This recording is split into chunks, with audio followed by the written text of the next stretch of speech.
Bengal tiger. If you can catch me if you can. But don't fight me if you don't touch me.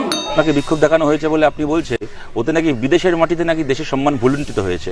তার 24 ঘন্টা আগে আপনি যখন ওই ব্রিটেনে দাঁড়িয়ে, ইউকেতে দাঁড়িয়ে, লন্ডনে দাঁড়িয়ে আপনি বলেছিলেন যে ব্রিটিশদের কাছে আমরা কৃতজ্ঞ, ব্রিটিশদের আমরা পছন্দ করি, ওরা ভারতে অনেক টাওয়ার বানিয়েছে, মনুমেন্ট বানিয়েছে। 200 বছর ব্রিটিশ ভারতবর্ষ শাসন করার পরে ভগৎ সিং, রাজগুরু, সুখদেব থেকে শুরু করে ক্ষুদিরাম বোস, বিনয় বাদল দীনেশ, প্রফুল্ল চাকিদেরকে খুন করার পরে 200 বছর কলোনি চালানোর পরে ভারতে আপনি ব্রিটেনের মাটিতে গিয়ে সেই ব্রিটিশের জুতো পালিশ করছেন, আপনি ব্রিটিশ রাজের কাছে কৃতজ্ঞতা প্রকাশ করছেন, আপনি ভারতের প্রতিনিধিত্ব করছেন। কোন ভারতীয় আপনাকে দায়িত্ব দিয়েছে? যান মমতা বন্দ্যোপাধ্যায় ব্রিটেনে গিয়ে ব্রিটিশ রাজের জুতো পালিশ করে আসুন। কিসের কৃতজ্ঞতা জানাচ্ছেন? সূর্য সেনকে ফাঁসি দেওয়ার কৃতজ্ঞতা? ক্ষুদিরাম বোসকে ফাঁসি দেওয়ার কৃতজ্ঞতা জানাচ্ছেন? জালিয়ানওয়ালাবাগের কৃতজ্ঞতা জানাচ্ছেন? ভারতীয়রা দায়িত্ব দিয়ে পাঠিয়েছিল আপনাকে।